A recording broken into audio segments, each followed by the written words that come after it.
game-changing discussions on the big ideas that shape our thinking. This is One2One.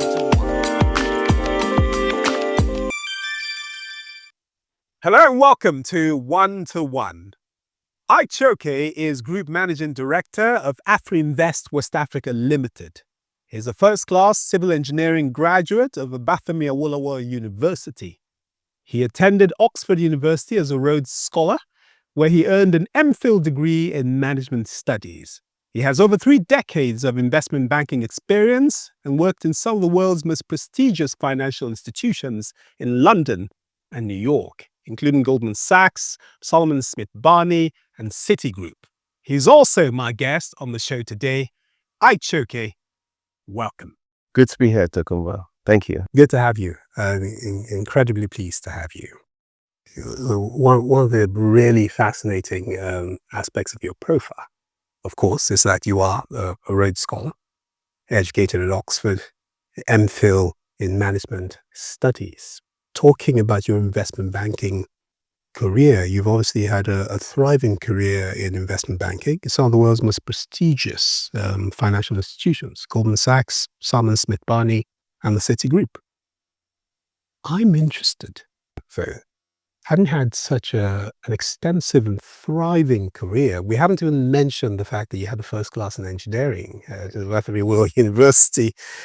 What influenced your decision to return to Nigeria when you did? What was it? That's an interesting question. I joined Goldman Sachs in 91 in December. And let's put aside for a moment how I got to New York after Oxford. But then I joined in what they call the off-cycle year, because typically Goldman Sachs would make hiring decisions in September, November for people starting the following July, August. But I joined in December, totally after the training program for the class of 91 had been completed. So I rolled over into the class of 92 eventually. I spent 91 to 97 at Goldman, at which point I got very familiar with working on all sorts of, investment banking transactions for blue chip American companies. You name it: Ford, AT&T, Sprint, MCI, WorldCom. Of course, on the entertainment side, MGM, Warner Brothers, Sony Pictures even came in there, Disney, the publishing side, New York Times, Washington Post. So quite a lot of companies where the average transaction you're doing is, $1 billion is a small deal, 5 billion, 25 billion, it begins to look, medium-sized. And then the odd 100 or 200 billion dollar host or takeover. Then about 95, 96, I began to realize that ultimately I intend to go back to Nigeria. Yes, I had the opportunity of being in America, I had a green card. But when I extrapolated my future to see, now I'm an associate, you want to look and see 5 years, 10 years ahead of you, the lifestyle of the vice president or the managing director that you aspire to become. And I thought to myself, well, it's interesting, but money doesn't really motivate me that much, even though I work in an investment bank, and that's somewhat a paradox. But I said I wanted to learn investment banking, and I think I needed to step out of Goldman Sachs and learn how to do advisory for smaller companies. That was when I decided to look at Smith Barney. Because Goldman Sachs had a big franchise in the West Coast of America in San Francisco, I specifically wanted to transfer, this was the mid-90s, 94, 95, to San Francisco to deal with the startup companies, which were, if you remember, AOL, the likes of Google had not even appeared, Microsoft, those kind of emerging tech companies. The original first tech boom was coming out there. And to understand how to finance and structure for those companies, because they bore more relevance to the kind of companies Nigeria had. Of course, we had a lot of old established government companies, but many of Nigeria's companies are in the smaller scale size. Afrinvest had been started by my friend Philip Ihanacho. Philip and I had met in 93, 94 in New York when he was working for McKinsey. And he then left McKinsey several years later and set up Afrinvest.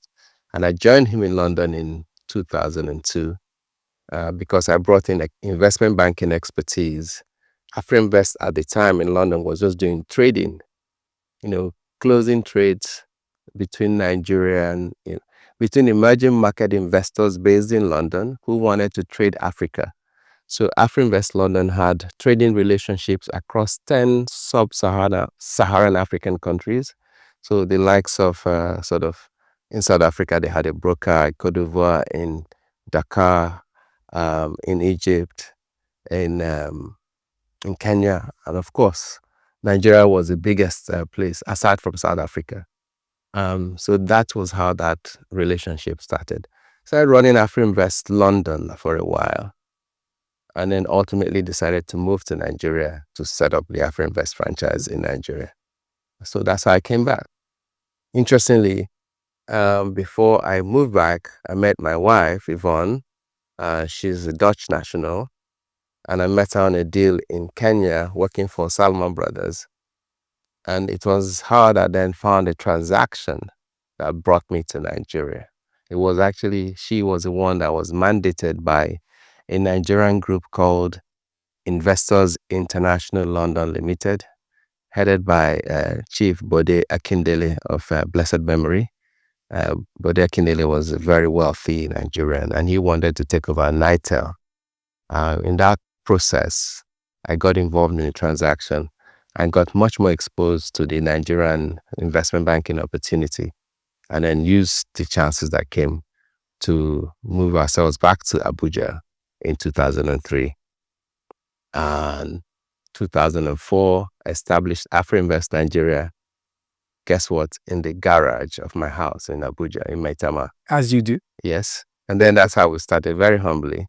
And today we've become one of among the top investment banking franchises, with 7 operating businesses and over nearly 200 professional staff across 5 offices. Absolutely. And in my mind, that births 2 questions immediately.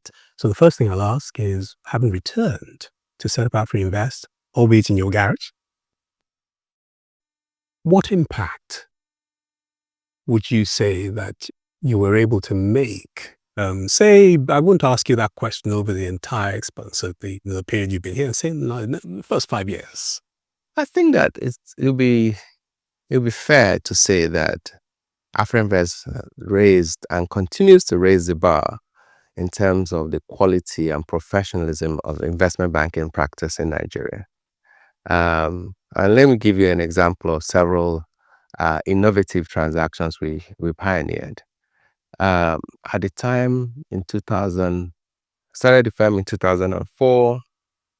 We were very busy with the banking consolidation at that time. No sooner had the ink dried on my incorporation paper than the then central bank governor, Chukwuma Soludo, who's now governor of Anambra State, announced the banking consolidation and said all banks must raise their capital from a minimum of 2 billion naira to 25 billion. And suddenly, there was a slew of investment banking transactions available for Afrinvest, so both in capital raising and mergers and acquisition and spin-offs and restructurings and all of that. And so we pushed the envelope. We were the first to close the first consolidation transaction there, which was UBA's reverse takeover, or rather the reverse takeover of UBA by Standard Trust Bank. Standard Trust Bank was, headed by Tony Lumelu. And then his smaller bank effectively took over the behemoth of UBA. And he took over control of UBA and effectively repositioned UBA to the giant of Africa it has become. That's 2005. 2007, more banks were now raising more capital. We advised GT Bank and said, look, you have enough Naira, but the issue is that Nigerian companies are looking for foreign exchange to grow because, if you look at the telecommunications sector or the oil and gas sector or parts of the aviation management sector, you see there are many companies that earn dollars in revenue and they need dollars to be able to fund their growth. Many banks can only offer them Naira. Then they have to go wait at the CBN window for dollars. But if you actually have a dollar balance sheet, you will be ahead of the game in being able to lend them dollars. So we pioneered the first Eurobond transaction by any Nigerian, in fact, indeed, any sub-Saharan African bank. In 2007, we took GT Bank to the London Stock Exchange and raised $350 million for GT Bank. It's on record. And that's Afrinvest, a Nigerian advisory firm, putting its name on a prospectus on the London Stock Exchange alongside Morgan Stanley and Goldman Sachs. The next year, we went even further. We got GTB listed, listed on the London Stock Exchange by launching the GTB's Global Depository Receipts, GDR transaction. It started out at a $750 million deal, but because we also selling to Nigerians and internationals simultaneously, the pot was allocated $250 million for Nigerian investors, $500 million for international investors, being run by two joint book runners overseas. I believe it was Morgan Stanley, and I think it wasn't maybe Goldman Sachs again in the second deal. But our pot got increased. We had to upsize to $325 million because of the fierce demand in Nigeria. That's Nigerian end. Yes. And then eventually closed the deal at $825 million. So between 2007 and 2008, GT Bank had raised over $1 billion because of Afrinvest. And that completely transformed GTB and pushed it ahead of the pack. And it still has maintained that position up to today. So talk about impact. And that's just from the advisory side. You also have to think of impact from people. Through Afrinvest, the doors of Afrinvest are open to young men and women who have come and learned and understood about investment banking, investment research, asset management, brokerage, trading, fixed income, trading equities, doing mergers and acquisitions, doing capital raisings, and understanding, yes, this is what the Nigerian regulatory environment provides, from the SEC or the Nigerian exchange. Well, these are the international standards, and you must marry your work to meet the international standards at all times. And I think that was captured succinctly by one advertisement we launched, global experience, local application. And that's how we sort of coined Afrinvest sometime in 2009. And that continues up until today. That's marketing genius, by the way. Thank you. Amazing. So in running through this, you've talked about GT Bank, many of the players. UBA. Even First Bank, we raised money for First Bank. Yes. During that era. Absolutely. So let's talk, therefore, about that climate that you birthed. Banking sector, recapitalization. Yeah. Which is essentially what you've just been talking about. And I'd like to hear from you. I mean, you've spoken extensively about how you helped facilitate it. As a forerunner in that field. Of course, you've built strong banks, presumably able to support the industry, micro, small, medium enterprise organizations. That would hopefully be the backbone of the economy. What impact do you feel that recapitalization process had on society, the economy, and also more specifically the ability to lend to small businesses in order to grow the economy? Well, if you think back to 2004, 2005 recapitalization, there have been two more industry changes in the banking sector. So like I said, the 2004 to 2005 was moving the capital base of Nigerian banks from 2 billion naira to 25 billion. If I recall, at that time, there were 89 commercial banks, which cumulatively had about 332 billion naira of capital. $2.4 billion, if my math is right, with the exchange rate of the time. When the dust settled, we had now only 25 commercial banks. And the total capital base had gone to about over 900 billion naira. At that time, about $7.2, $7.3 billion, because the exchange rate then was about 125 or so.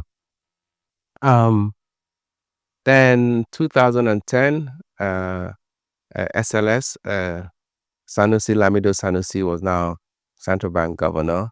He then realized there were some excesses he had observed in the banking sector following the consolidation, and that we needed to remove or stop what we know was known as universal banking. Universal banking essentially meant that you had this big bank at the top, which owned all sorts of subsidiaries, from insurance to pensions to asset manager to investment banking to brokerage. And sometimes there were transactions that were not quite transparent happening underneath the subsidiaries, with the big bank that had capital funneling all of them. And Sanusi's reform indicated that any bank that chose to have subsidiaries must recreate itself as a holding company. So you had a holdco, that was a non-operating holdco, and the bank itself was a subsidiary, ring-fenced from non-banking businesses. You couldn't take, depositors' funds and go and fund a venture capital business in, real estate or something like that. A bit like Glass-Steagall. Yes, a bit like Glass-Steagall. So that was our reform. And if you didn't want to do a holdco, you could become a pure play bank and spin off all the non-banking assets. So again, we love those reforms because they introduce M&A transactions or capital raising transactions. And Afrinvest was very busy finding our merry ways in 2010 to 2012, reorganizing quite a few banks. But the current recapitalization, headed by the new CBN governor, Cardozo, is now coming on the back of you can see the excesses of the central bank itself following the last regime. And then the president had to take very bold actions upon it being inaugurated, President Bola Ahmed Tinubu. And that cost, together with the CBN's actions, obviously caused a massive devaluation. And if you recall, I said that the value in real terms of the capital of Nigerian banks at the end of 2005 was about $7.4 billion. At the end of 2023, that value had crashed to $1.5 billion. You can see that meant that if the president had the ambition of pushing Nigeria to becoming a $1 trillion economy, he certainly didn't have the capacity when your whole banking industry is only $1.5 billion. So the current recapitalization has different tiers, levels for international banking, licenses, those that have domestic, banking licenses, for merchant banks, for regional banks, for non-interest banking. But cumulatively, the ask is that they will raise about $4.4 billion of additional capital and put themselves closer to $6 billion by the time it's done. The deadline for that is March or April to 2026. That's roughly about 6 trillion now. Yeah. But if you think about the impact, all this money coming and going through the banking sector, it has changed a lot. The Nigerian banking sector is actually one of the most sophisticated.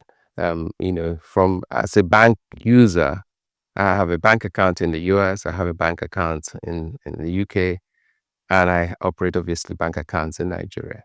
And I have to say that the Nigerian banking technology is superior in terms from a user point of view, because you have this idea of instant record of any debit or credit into your account.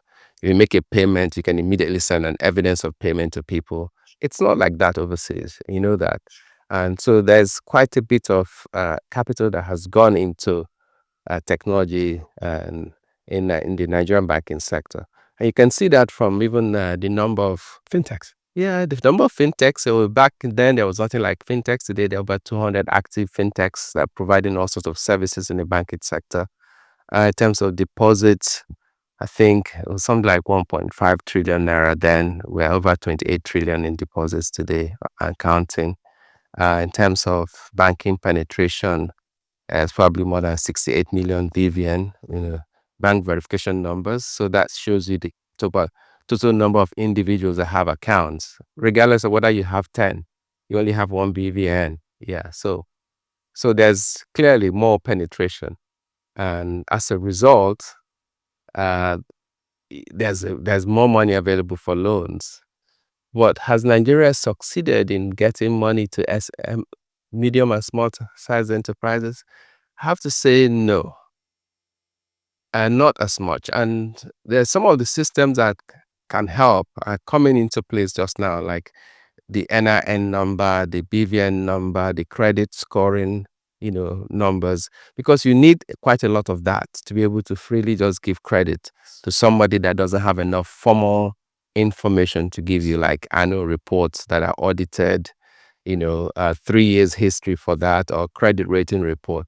So much of the money that's coming to the banking sector has really gone back to the formal side.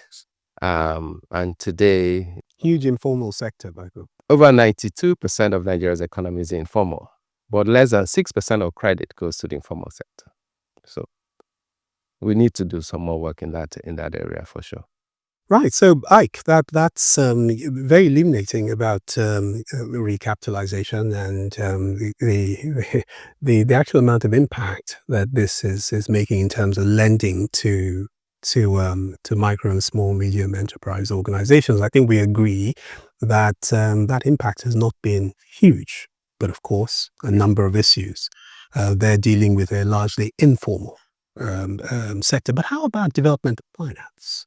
I mean, there's quite a lot of opportunity, certainly from the International Finance Corporation, the Africa Development Bank, Correct.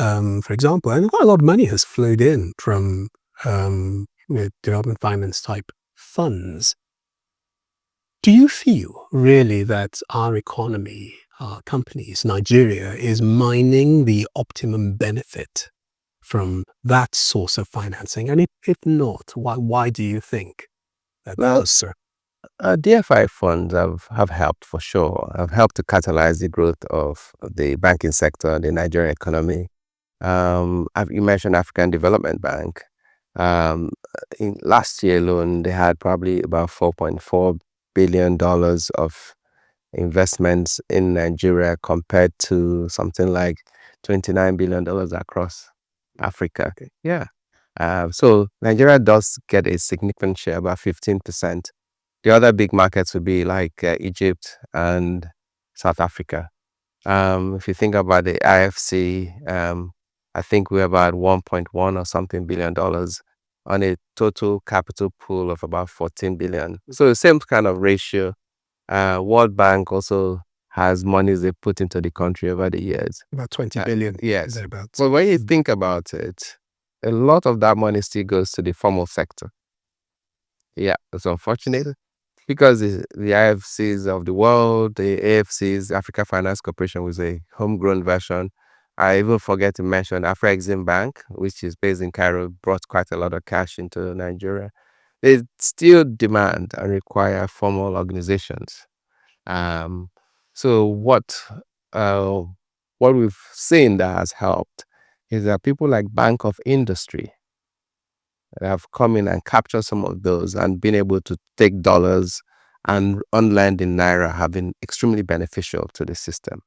And they've also been able to try and get to smaller companies, although they themselves require a guarantee to take money. So that guarantee, unfortunately, the MSMEs cannot give you that kind of guarantee. They have processes, governance system in place. Exactly. But the translation effect of DFI funds, there's definitely a significant pool that has come into Nigeria. But the impact would have been better if we had solved some of the, what I call the value chain problems. If we fix things like power and roads and the ports and, transport infrastructure, those actually are far more beneficial to the informal sector than lending them money. Yeah, because the biggest challenge for doing business in Nigeria is that you bring your own infrastructure. So clearly, if Shell wants to set up their offshore drill, and you have to bring their own infrastructure, you're dealing hundreds of billions of dollars. They can certainly put the power plant in place and get water supply and everything else they need. But if a small tailor, a small guy wants to set up a tailoring shop because he's a good fashion designer, remember, after paying rent, landlords want 1 or 2 years upfront, and pays for power, and pays for security, and pays also the government agencies that are coming to shake him down. it actually becomes very, very difficult. So if power was stable and at an affordable level, transport infrastructure was fine, logistics was easier, then it can actually energize. Yeah. And so where I think that the DFI fund hasn't helped a lot is perhaps that translation effect into infrastructure in terms of cleaning up our power sector and building the road infrastructure in the right places. A lot of roads being built sometimes, places where people don't live. I won't go into the politics of the roads. And then, communications. Well, though we've done very well in communications, the telecom sector has also enabled finance and also enabled a lot of businesses. You can see a lot of startups, that are only dealing with customers through social media. Essentially, they sell directly through social media. But those are massive projects, huge infrastructural projects. You're talking about power. You're talking about why aren't the DFI funds fine? Because you've described the trickle-down effect. If we can solve that, it eventually trickle down to the small businesses. And you're absolutely right. Yeah. Why aren't the DFI funds getting through to those? No, but it's the structure of the organization. If you're going to lend money, you have to find a way to make sure it's going to come back. So I put in my risk factors and my gating arrangements. By the time I put those things, sadly, it probably can only go to state governments, who have, good projects. It can go to some sort of infrastructure projects. It can go to mostly, essentially, the formal sector. But bear in mind that Nigeria's population continues to grow at 3+% per annum. And so what looked like a lot of money in 2000, at the turn of the century, 2004, is no longer that material because the population has added enough, 20 or 30 or 40 million people. And so you just have more mouths to feed. And other issues like politics, leadership, insecurity have also taken a toll on the economy. And, mismanagement as well has led the country to take, significant economic shocks. The devaluation of 2023, it's going to take quite a while for everyone to digest that. You see your currency depreciate from 400 to 1600 in a matter of months. That's not easy. Prior to that, the currency depreciation over a decade was 125 to 400. You see, that was much more managed. Now, I'm not saying going from 125 to 400 in a decade is a good thing. Actually, it's wrong. Because, there's, based on your level of inflation and your relative exchange rate with other major currencies, you would have argued for a more gradual but predictable depreciation. I won't call it devaluation. But when you don't depreciate and suddenly have to do a massive shock to correct yourself, then it can, scatter a lot of very good businesses. Send shockwaves throughout the economy. Indeed. Absolutely. So I asked that question deliberately because I think that what the World Bank is saying is that we will need in this country, in order to bridge that infrastructure gap, about $100 billion US each year. 3 years. For 30 years. Yeah, so if 100 billion, so it's something like $3 trillion. That's a lot. Over 30 years. Yeah, 100 billion each year. For that period. And think about it, we're doing 54 trillion Naira budget for 2025. We're not anywhere close. Yes, that's right. And that's just infrastructure. Right? Yes. So the ideal will be how government enables the private sector to do more. In this big boardroom, there are 24 men and only one woman. It was Yvonne. And of course, most men tend to wear dark suits and a white shirt, and she happened to be wearing an orange skirt suit and orange shoes and a nice bag to match. So she stood out, and she has blonde hair, green eyes. So you couldn't look across the room without stopping for a moment. That's how we met.